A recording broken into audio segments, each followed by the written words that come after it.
Bismillahirrahmanirrahim. Assalamualaikum warahmatullahi wabarakatuh. Alhamdulillahirabbil alamin, wassalatu wassalamu ala asyrafil anbiya'i wal mursalin sayyidina wa maulana Muhammadin wa ala alihi wa sahbihi ajma'in, amma ba'du. Hadirin jamaah rahimakumullah, yang sama-sama mengharapkan ridha Allah Subhanahu wa taala. Pada tausiah kesempatan yang berbahagia kali ini, sesuai dengan tema yang disampaikan adalah 3 perkara atau 3 amalan yang paling utama di sisi Allah Subhanahu wa taala. Tentu banyak sekali amalan-amalan yang insyaallah utama di hadapan Allah. Akan tetapi ada sebuah hadis yang diriwayatkan dari Ibnu Mas'ud, lengkapnya kurang lebih an Ibni Mas'ud radhiyallahu an qala sa'altu Rasulullah sallallahu alaihi wasallam. Dari Ibnu Mas'ud radhiyallahu an, dia berkata, aku pernah bertanya kepada Rasulullah sallallahu alaihi wasallam, ayyul amali afdal, amalan apa yang paling utama di sisi Allah? Qala, Rasulullah sallallahu alaihi wasallam menjawab, as-salatu ala waqtiha, salat pada waktunya. Summa ayyu, kemudian apalagi? Qala, Rasulullah sallallahu alaihi wasallam menjawab, birrul walidain, berbuat baik kepada kedua orang tua. Summa ayu, kemudian apalagi? Qala, Rasulullah sallallahu alaihi wasallam menjawab, al jihadu fi sabilillah, jihad di jalan Allah.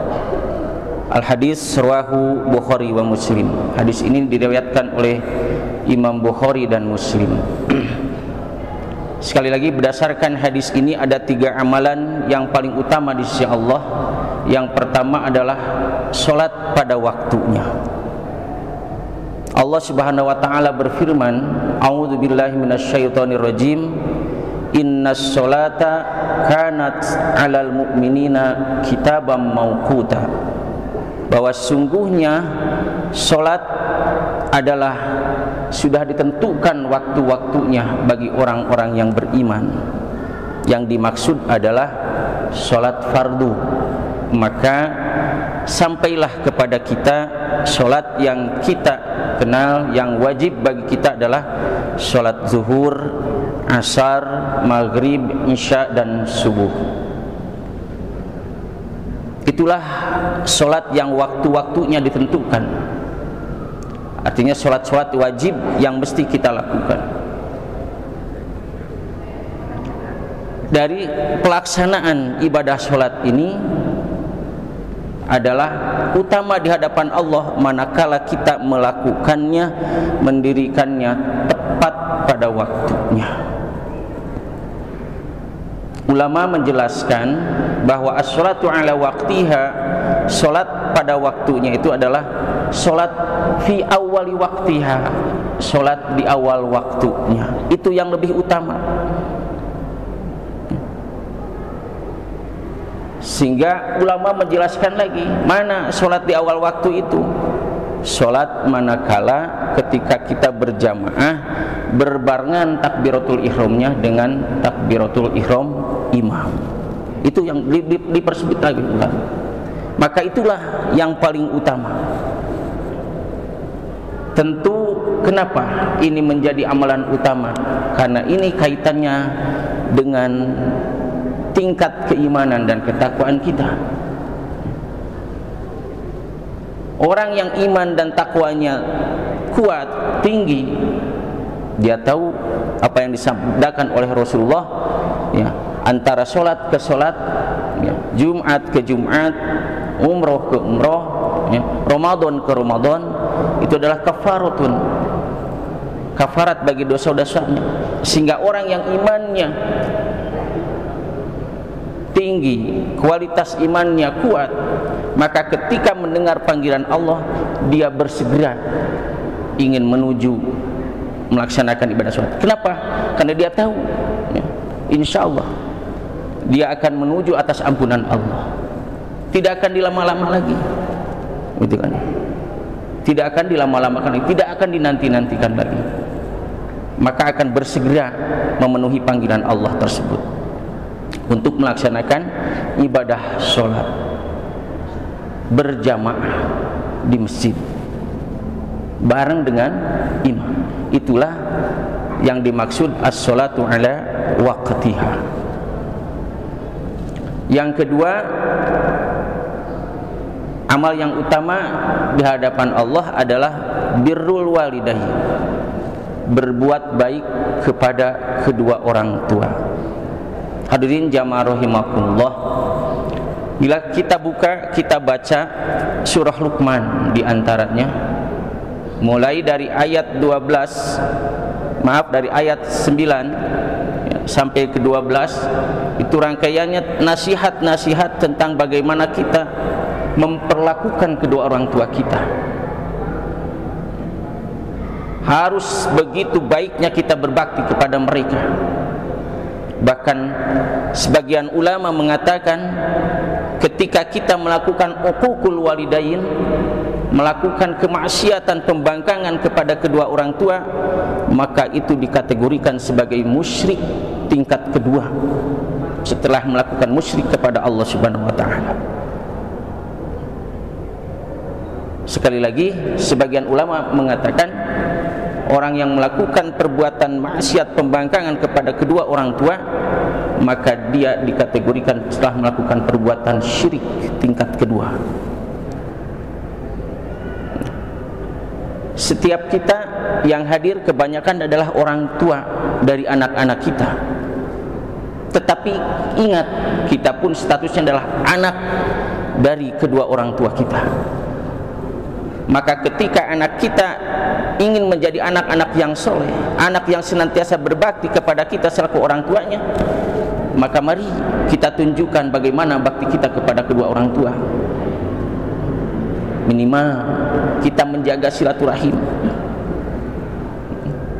Sekarang walaupun jauh kan sudah mudah sekarang, bisa via telepon, WA atau lain sebagainya, minimal menanyakan kabar kepada orang tua itu, bahkan mendoakan. Minimal itu bagi orang tua itu senang luar biasa ketika anaknya menanyakan kabar, mendoakan, luar biasa. Bahkan orang tua itu kan ketika kita jauh-jauh berkunjung kepada mereka, mereka tidak berharap bahwa istilah orang sudah majingjing bawaan, ya. Tetapi mereka luar biasa ketika datangnya kita kepada mereka, luar biasa senangnya melihat kita sehat, senang, ya, dalam keluarga kita harmonis. Itu senang bagi orang tua kehadiran kita. Maka perlakukanlah mereka dengan sebaik-baiknya. Walaupun bahkan ketika, mohon maaf, misalkan antara kita dengan orang tua kita berlainan keyakinan, maka tetap kata Luqman yang Allah muat menjadi firman-Nya, wa in jahadaka ala an tusyrika bima laisa laka bihi ilmun fala tuti'huma wa sahibhuma fid dunya ma'rufah. Ya. Walaupun berlainan atau seagama tapi menyuruh kepada hal-hal yang tidak dibenarkan oleh syariat, ya, tetap kita wa sahibhuma fid dunya ma'rufah, perlakukan mereka dengan baik di dunia ini. Kenapa? Hakikatnya atau syariat sababiyahnya tidak mungkin ada kita, dan tidak mungkin kita seperti sekarang ini kalau tanpa perjuangan kedua orang tua kita. Maka tetap perlakukan mereka dengan baik. Kita lihat bagaimana Nabiullah Ibrahim, Allah Subhanahu wa taala mengutus para nabi dengan berbagai macam akhlaknya yang mulia, ya. Itu cerminan bagi kita, uswah bagi kita, ya. Salah satunya Nabiullah Ibrahim, ya. Orang tuanya bertentangan sekali mengenai akidah, ideologinya. Tetapi bagaimana Nabiullah Ibrahim memperlakukan ayahnya? Tetap diperlakukan dengan baik. Kenapa? Karena dia orang tua saya. Bahkan Nabiullah Ibrahim memohonkan ampun bagi orang tuanya kepada Allah. Tapi kata Allah, mohon maaf, mohon maaf, karena berlainan akidah. Tapi itulah Nabiullah Ibrahim memberikan contoh kepada kita bagaimana ketika kita memiliki kedua orang tua yang berlainan keyakinan dengan kita, tetap wasahibuhuma fid dunya ma'rufa. Rasulullah SAW di dalam sebuah hadisnya menyampaikan, celakalah bagi kita yang mana kita memiliki kedua orang tua tapi kita melakukan pembangkangan kepada mereka. Kecelakaanlah bagi kita. Ini nazir, ya, peringatan, ancaman dari Rasulullah SAW. Dan kita harus yakin kecelakaan akan kita dapat manakala kita berbuat dosa, melakukan pembangkangan, ya, kemaksiatan kepada kedua orang tua. Yakin itu pasti terjadi. Jangankan nunggu di akhirat kelak, di dunia pun akan seperti itu. Banyak kisah-kisah, banyak yang kita nampak di hadapan kita pun. Usut punya usut, ternyata perlakuan kepada kedua orang tuanya tidak begitu baik.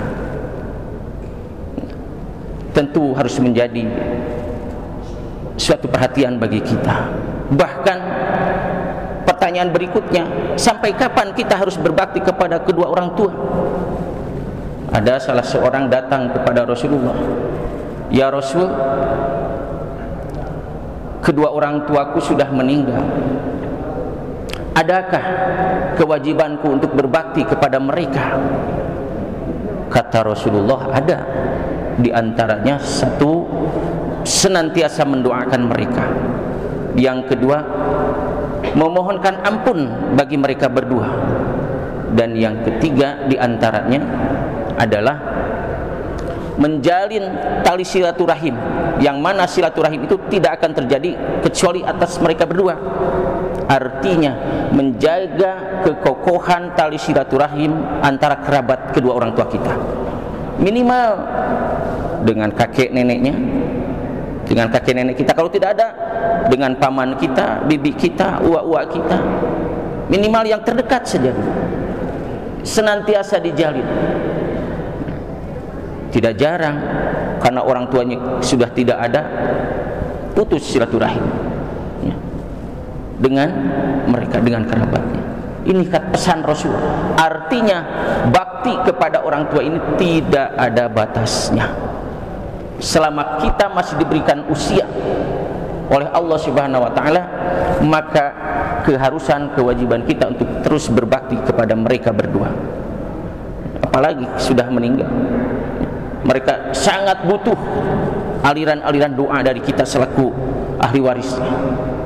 Dimohonkan ampun mereka, kita mohonkan ampun kepada Allah mereka atas kehilapan dan kesalahannya. Sangat menunggu sekali doa-doa dari kita selaku anak-anaknya. Hadirin jamaah rahimakumullah. Dan yang terakhir adalah al-jihadu fi sabilillah. Amalan yang paling utama di hadapan Allah adalah jihad fi sabilillah. Ulama mengatakan bahwa jihad fi sabilillah tidak hanya melulu diartikan jihad mengangkat senjata, artinya jihad dalam berarti perang secara fisik, tetapi menuntut ilmu adalah jihad fi sabilillah. Bahkan ulama mengatakan, sebagian ulama mengatakan menuntut ilmu lebih utama nilai jihadnya ketimbang jihad secara fisik mengangkat senjata. Tentu sekali lagi ini mesti kita pahami, ya.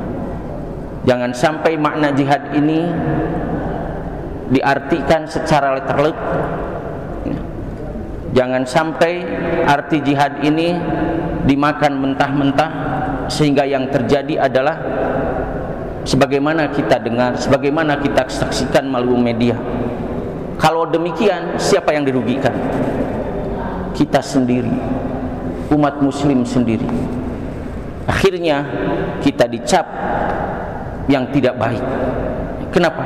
Karena ulah segelintir orang atau sekelompok orang yang senantiasa memaknai jihad ini ditelan apa adanya. Tetapi tidak demikian. Bagi kita bapak-bapak yang pergi dari rumah pagi-pagi, kembali pulang sore dalam rangka kita mencari kasab untuk menghidupi keluarga kita, insya Allah setiap langkah-langkahnya mulai dari berangkat sampai pulang itu dinilai jihad fisabilillah, Pak. Jangan dikira. Asal tentunya satu, niatkan secara ikhlas karena Allah. Yang kedua, mengikuti tata cara Rasulullah SAW. Apa diantaranya? Rasul ketika keluar itu senantiasa berdoa, minimal bismillahi tawakkaltu ala Allah la haula wala quwwata illa billah. Ya. Kita ketika berangkat menyandarkan semuanya kepada Allah, memohon agar kita dilindungi oleh Allah.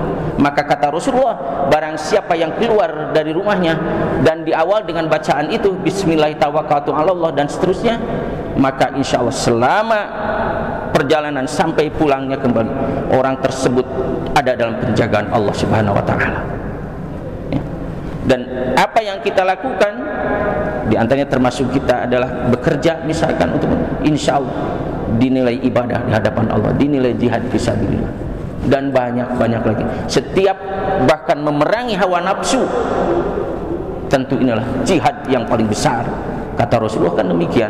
Sepulangnya dari perang Badar, kita telah kembali dari pulang yang kecil, yang kecil dan menuju kepada perang yang paling besar.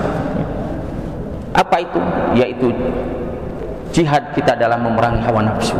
Alhamdulillah kita dihadirkan di Ramadan ini dalam rangka kita mudah-mudahan salah satu tips untuk memerangi hawa nafsu adalah dengan memperbanyak ibadah saum. Maka alhamdulillah kita diberikan kesempatan oleh Allah Subhanahu wa Ta'ala tahun ini untuk memasuki bulan Ramadan yang mulia ini. Mudah-mudahan dengan ibadah saum kita, sekali lagi nafsu kita pun bisa tereliminasi, kemudian bisa diatur oleh kita, dimanage sebaik-baiknya, sehingga yang ada adalah nafsu yang mengarahkan kepada nafsu-nafsu yang baik-baik saja. Demikian, mudah-mudahan ada guna dan manfaatnya. Barakallahu li wa lakum bima fi minal ayati wa dzikril hakim wa taqabbala minni wa minkum tilawatahu innahu huwal ghafurur rahim.